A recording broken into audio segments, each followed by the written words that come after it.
어마어마한 사건이 하나 터졌습니다. 국민의당이 지금 박지원 아니에요. 제가 오늘 어떤 분한테 그런 얘기를 했더니 박지원 아니냐고 그래서 박주원이라고 떨어 있다. 박주선이라고 하는 분도 계세요. 그 2008년에 주성영 의원이 그 당시에 한나라당이었죠. 그 주성영 의원이 DJ 비자금 CD 뭐 이런 거를 이제 폭로 비슷한 걸 해요. 근데 그 제보자가 현재 국민의당에 있는 박주원 최고위원이다. 한나라당 공천으로 안산시장까지 하신 분이에요. 네. 그리고 그 공천을 주고받고 하기 전에 얼마 전에 이제 검찰에서 나오신 분이잖아요. 그렇다 보니까 DJ 비자금에 대한 제보를 한 사람이 국민의당 최고위원 이렇게 생각하니까 이게 발칵 뒤집힌 상황이 된 건데요. 이거 어떻게 받아들이십니까 지금? 우선 당시에 2008년 또는 6년에서 8년 시기를 잘 봐야 되는데 그때가 이제 이명박 정권 초기 아닙니까? 이명박 정부에서는 어떻든 노무현 대통령과 김대중 대통령의 흠결을 내야 되겠다. 그래서 노무현 대통령한테는 논두렁시계로, 김대중 대통령한테는 100억 비자금으로 흠결을 내고자 정치공작 음모를 꾸민 것 같아요. 그런데 그때만 하더라도 이 논두렁시계나 100억 비자금 문제가 국민들 속에 먹혀 들어갈 것처럼 보였던 거죠. 그런 점에서 이명박 조사가 안 되고 있는 게 참 안타까운데요. 당시 이명박 정권의 전 정권에 대한 정확한 정치 공작이다 이렇게 봅니다. 국민의당을 만들면서 안철수 씨 이분은 호남에 있는 국회의원들만 데려간 게 아니고 일정 부분 이태규라든지 하는 MB계 사람들을 한 당으로 끌어들여서 이렇게 만들어진 당이란 말이에요. 근데 사실은 국민의당 그러면 호남계 국회의원들만 있는 게 아니고 안철수가 그렇게 해서 이렇게 끌어들인 일종의 MB계들이 꽤 있는 그런 당이라고 보시면 되는데 그런 입장에서 보면 이제 사실 그분들의 어떤 민낯이 한번 제대로 드러나준 게 아닌가 이런 생각이 드는데. 그렇죠. 국민의당의 정체성이 뭐냐 이것이 끊임없이 문제됐던 거죠. 안철수 대표가 과거 후보 시절에 5.18에 당헌에 5.18을 뺄 거냐 넣을 거냐 이런 얘기도 있었고 또 햇볕 정책을 이어갈 거냐 말 거냐에 대해서도 명쾌하지도 않고 그래 국민의당은 끊임없이 이 정체성이 뭐냐 이걸 질문을 받았던 당이죠. 지난 이제 문재인 당대표 쫓아내고 탈당하고 분당하고 총선까지 오는 과정에 끊임없이 그 질문을 국민의당은 받았던 거죠. 너희 당의 정체성은 뭐냐. 그것들이 하나하나 지금 밝혀져 가고 문제되어 나오는 과정이 이번 박주원의 비자금 의혹, 비자금 정치공작 사건이다 싶어요. 이 박주원 같은 사람을 어떻게 이런 사람이 물론 모를 수도 있고 뭐 그럴 수도 있겠지만 이런 사람이 어떻게 국민의당의 최고위원으로 앉을 수 있는 거냐. 네. 그런 식으로 이렇게 가면 쓰고 그런 사람들이 호남 분들 이렇게 현혹해가지고 그러죠. 이런 분들이 오늘 마침 9일부터 11일까지 안철수 호남행 열차를 타겠다 그러는데 박주원 데리고 오면 호남에서 돌멩이 맞아 한번 좀 데려왔으면 좋겠어요. 정치판이 이런 것입니까? 너무하잖아요. 이 상황은. 호남행 열차 타고 박수 받으려고 하는 게 아니라 이 박주원 여기를 정치 공작한 사람을 최고위원을 데려와서 호남 목포 앞 광장에 세워야 됩니다. 정말 안철수. 그래놓고 DJ 파리 한 거예요. 그렇죠. 정말 황당하고요. 이럴 수 있다고 생각해요. 굳이 가정을 하자면 그러면 자기가 본인이 DJ 정신을 계승한 정당의 최고위원쯤 되려면 스스로 고백했어야 되는 거라고 보거든요. 그러니까 지금 이 상황은 어떤 느낌이냐면 자기가 정치권으로 진출하면서 그 당의 공천을 받기 위해서 사실은 딜한 것밖에 아니다. 저는 그렇게 보는 느낌이거든요. 알고 보면. 그 국회 때 주성용이죠. 주성영. 예, 주성영 의원이 사고 칠 때마다 주승용 의원이 욕을 먹었죠. 여수에 주승용 의원이 욕을 많이 먹었는데 오해를 받아서요. 이 주성영 의원이 사실은 정치검찰의 대표적인 정치검찰 정말 센 사람이었죠 이분이. 네, 상당한 모략 음모가였는데 그 사람하고 같이 당시에 음모를 꾸민 거죠. 정치 공작을. 이분 정치권에 사라졌는데 지금 뭐 하실까요? 소식 좀 아십니까? 그때 이제 재판도 받고 요즘에는 소식 못 들었습니다. 비슷한 이름으로는 주호영도 있잖아요. 얼마 전까지 그 바른정당 원내대표. 주호영은 지금 현 의원님이시고. 그러니까. 예. 주승용도 있고. 이분들이 또 주씨들이 또 이렇게. 자, 근데 이게 좀 심각하다고 느끼는 게 저는 최소한 그렇습니다. 지금 더불어민주당에 계시는 뭐 국회의원들이나 정치인분들은 이런 식의 이중 플레이하는 사람은 없을 거라고 보는데 이런 거 있잖아요. 정치라는 게 한번 이렇게 어떤 세력이 출렁해가지고 새로운 당이 만들어지면 여러 잡탕들이 섞이기 사실 마련인데 당의 세를 불리기 위해서 그런 전력 있는 사람들까지 끌어들였다가 나중에 또 밝혀지는 상황이 만들어지니까 정말 진정성이란 정말 15로치도 없는 그런 느낌 때문에 더 분노스러운 것 같다는 생각이 들어요. 그러니까 백마 타고 온 정치 지도자는 없다 이런 이제 우리 말이 있습니다. 갑자기 어느 날 하늘에서 뚝 떨어지는 어떤 선출직 리더는 존재하지 않는다. 우리가 그런 걸 여러 번 봤지 않습니까? 안철수보다 실망하고 고건 씨보다 실망하고 과거에도.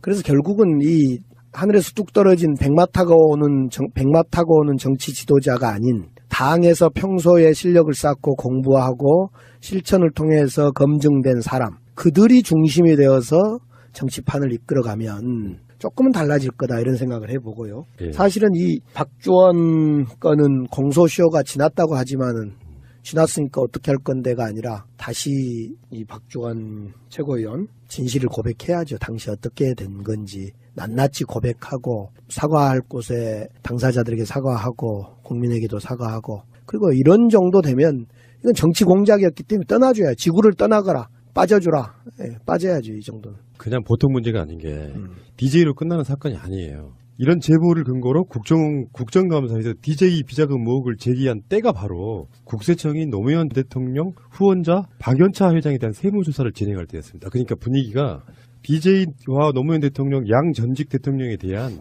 살벌한 사회적 분위기를 만드는 데 일조했던 사건이거든요. 그렇죠. 당시에 국민들은 소고기 반대 촛불이 타올랐고 맞습니다. 이명박 정부 초기에 노무현과 김대중 정부를 흠결내고 우리들의 성과를 무너뜨리기 위해서 그 정치 공작을 하는데 제일 앞장서서 정치 공작에 가담한 사람이기 때문에 그런 가담한 사람을 최고위원으로 둔 국민의당은 사실 옛날 같았으면 이건 거의 정당 해체 수준이에요. 이 정도 되면. 호남에 안철수 대표 9일날 호남 가는 거 심각하게 고민해봐야 된다고 봅니다. 그렇다면 이 사건이 이게 어마어마한 스캔들이 하나 터진 거예요. 네. 그러면 국민의당에 지금도 어마어마한 내용 상태이잖아요. 사실상의 분단 상태의 느낌인데 네. 이게 어떤 영향을 미칠까요? 글쎄 이미 이제 DJ 정신을 정말 이어야 되겠다라는 최경환 의원이나 몇 의원들은 분노하는 것을 저는 느꼈습니다. 또 당연히 분노해야 되고요. 이건 그동안의 내용, 즉 안철수의 바른정당과의 통합 문제와는 전혀 또 다른 그 국민의당 내부에 있는 조금은 양심적이고 DJ 정신 유지를 받들겠다라고 실제로 살아온 사람들에게는 이건 양립할 수 없는 문제다. 예. 갈랐어요. 지금 그 국민의당에 김대중 대통령의 마지막 비서관이었던 최경환 저쪽 최경환하고 다른 최경환 의원님도 계시고 그리고 지금 상황이 이런 거예요. 이 사람은 이제 검찰 수사관 출신이고 대검 정보기획관실에서 근무했고 2005년에 퇴직했고 한나라당 소속으로 안산시장을 지낸 적도 있고 그러다가 국민의당에 합류해가지고 이번 올해 8월 27일 날 전당대회에서 안철수계로 출마해가지고 안철수 후광으로 최고위원까지 당선된 사람이에요. 그러면 이제 안철수 국민의당 대표의 호남에서의 입지는 점점점 줄어들겠네요. 지금도 입지할 게 없잖아요. 뭐 지금도 안철수 대표에 대해서 관심 두는 그 국민들은 없고요. 또 그렇게 한가하지 않습니다. 호남민들이 안철수 대표가 어떤 얘기, 어떤 말을 하는지, 광주를 호남으로 오는지 별로 관심 갖지 않는 사실상 무관심의 대상이다 이렇게 보여집니다. 안철수 씨 생각은 아마도 문재인 대통령의 집권 초반기이기도 하고 그래서 이러다가 또 다시 호남이 나를 지지해 줄 거야 하는 착각이 있을 수 있다고 생각하는데 호남인들 그렇게 쉽게 봐서는 안 되는 게 정치적 수준을 저는 소위 간을 봐버렸다고 생각하거든요. 네, 안철수 대표가 잘 생각해야 됩니다. 지금 뭐 바른당과 통합 이런 것도 이제 그 당의 존립 때문에 그런지 모르겠지만 지금은 우리 문재인 정부의 성공을 위해서 민주당과 함께 개혁연대를 어떻게 구축할 건가로 고민해야지 자꾸 대선 후보 3년 후 4년 후 대선 후보 할 생각하고 있으면 아마 호남인들은 미워하는 게 아니라 눈길 자체를 주지 않을 겁니다. 지금도 뭐 전국 정당 지지율하고요. 호남에서 지지율이 같더라고요, 요즘에는. 네, 뭐 한 5% 안짝이니까요. 네. 그렇다면 완전히 민심으로부터 버림받은 거라고 보면 되겠죠? 그렇죠. 안철수당, 국민의당은 지금 전혀 회생할 거라고 생각하는 사람, 아무리 정치가 생물이라 하지만은 내년 적어도 지방선거까지 회생할 거라고 생각하는 사람은 거의 없다. 특히 이렇게 바른당과 무원치간 통합, 또 조금 전에 이야기했던 그런 박 최고위원의 어떤 사건, 비자금 사건, 이런 것 때문에 도대체 저는 안철수 대표가 호남행을 하는 것 자체를 이해를 못하겠죠. 의원님이 제일 싫어하는 사람 이명박. 그 이명박 전 대통령에 대한 조사가 지금 사실은 수사가 시작됐다라고 지금 보도가 나오고 있거든요. 예. 고발도 들어갔고 검찰에서도 이제 고발이 들어가고 최근에 이제 나오는 가장 중요한 사람은 정호영 BBK 특검이에요. 그때 설렁탕 한 그릇 먹고 그냥 사건 덮어버렸다는 거고 서류 가져가서 보지도 않고 그냥 돌려줬다 이런 거거든요. 당선된 당선자 신분이기도 했고 그래서 줄을 완전히 특검에 섰다는 그런 의혹도 있는 것이고요. 근데 이게 그때 우리 주진우 기자가 우리 방송 나와서 했던 말이 굉장히 중요한 부분이었던 게 댓글이네 블랙리스트네 하는 거는 수사 자체가 진행할 수밖에 없다. 관계자들이 있고 직접적인 증언이 있어야 되고 한데 이거는 사실은 이명박 씨에 대한 직접적인 조사가 가능한 사건인 게 그게 참여연대와 민변이 지금 고소한 게 있거든요. 고발한 이유가 뭡니까? 이명박 전 대통령이 실소유주라는 의심을 사고 있는 다스의 비자금 의혹과 관련해 이 회사 최대 주주인 이 전 대통령의 형 이상은 대표이사와 성명불상 실소유주를 서울중앙지검에 고발했습니다. 성명불상 실소유주래. 거기가 이명박입니까? 네. 아니 아직도 다스가 누구 거냐라는 답이 아직도 진행되고 있구만요. 주가 조작 등도 포함되어 있고요. 비자금 이런 문제가 사실 다 특정 경제 범죄 가중처벌법상의 횡령, 범죄 수익, 은닉, 규제 및 처벌 등에 관한 법률 위반, 특정 범죄 가중처벌법의 조세 포탈 등 이런 혐의가 다 포함되어 있는 거라서 이것을 직접 조사를 하는 상황이고 혐의가 있다면 검찰은 이 사건부터 공개적으로 조사할 수밖에 없다. 이런 상황이 되면은 검찰 입장에서는 고소 고발은 엄청 많이 하는데 본격적으로 수사를 시작하겠다라고 이야기를 한다면 결론적으로 검찰 입장에서도 이명박 씨에 대한 조사를 할 생각이 있다는 뜻을 받아들이면 되죠. 일단은 정호영 당시 BBK 특검에 대한 조사가 진행돼야 될 것 같아요. 왜 수사를 하지 않았는지, 왜 당시에 실소유주에 대한 접근을 하지 않았는지 이 점에 대해서 성명불상의 실소유주가 누구라고 보는지 이 조사를 좀 해야 될 것 같고 또 그 조사를 하지 않는 정호영에 대한 조사를 좀 해야 될 것 같고요. 그리고 결국은 이 성명불상 실소유주가 MB다. 이걸 MB인지 아닌지를 밝히려면 이상은과 이명박을 조사 안 할 수가 없는 것 아니냐. 네. 면죄부를 주고 안 주고 뭐 이런 문제는 다음 문제고. 그러나 MB가 이제 거세게 저항할 거라고 보여져요. 뭐 지난번 외국 나가면서도 꼭 안 돌아올 것처럼 하던데 돌아왔나요 지금? 한국에 있나요? 네. 아 들어왔어요? 그때 갈 때는 꼭 안 돌아올 것처럼 세게 말하고 가던데. 그래서 지금 서울중앙지검이 이 사건을 배당을 했습니다. 네. 배당을 했다는 뜻은 이제 수사를 하겠다는 뜻이고 네.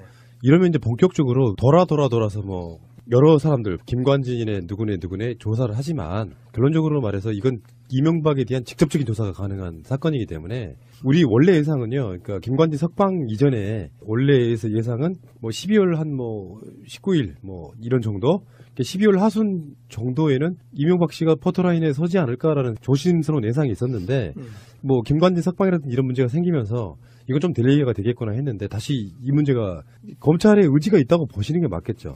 네, 최근에 이제 검찰에서 연말까지 적폐청산 조사를 마무리하면 어쩌냐 주요 사건 이런 비슷한 발언이 나와서 보도가 되어서 우리 적폐청산을 완전히 원하는 민주당 입장에서는 발칵 한번 뒤집혔던 적이 있어서 민주당에서는 검찰에 또 청와대 등등에 이 적폐청산은 시한을 정해놓고 끝낼 수 없는 거다. 잘 하는 것이 중요하다. 이런 입장도 전달한 걸로 알고 있는데요. 결국은 지금 검찰은 끈해와 동등하게 아니면 어쩌면 더 구조적으로 대한민국을 멍들게 했던 이 MB에 대해서 정말 조사를 해야 된다. 지금 특검 정호영 특검의 부실 수사 문제만 보더라도 이건 누가 보더라도 MB의 책임이었고 이렇게 사법부 내지는 입법부에서도 이제 같이 추천을 하니까요. 이렇게 문란케 하는 이런 사건을 그냥 어떤 정치적 이유만으로 덮는 것은 말이 안 된다고 봅니다. 예. 자, 뭐 우리는 이명박 씨에 대해서는 방송으로도 수차례 이야기를 했고 그래서 사실은 너무나 쫙 깨고 있는데 예. 법은 참 멀고도 멀어요. 어떻게 네. 보면. 그래서 이명박 씨에 대한 수사가 일각에서는 이렇게 예상을 하더라고요.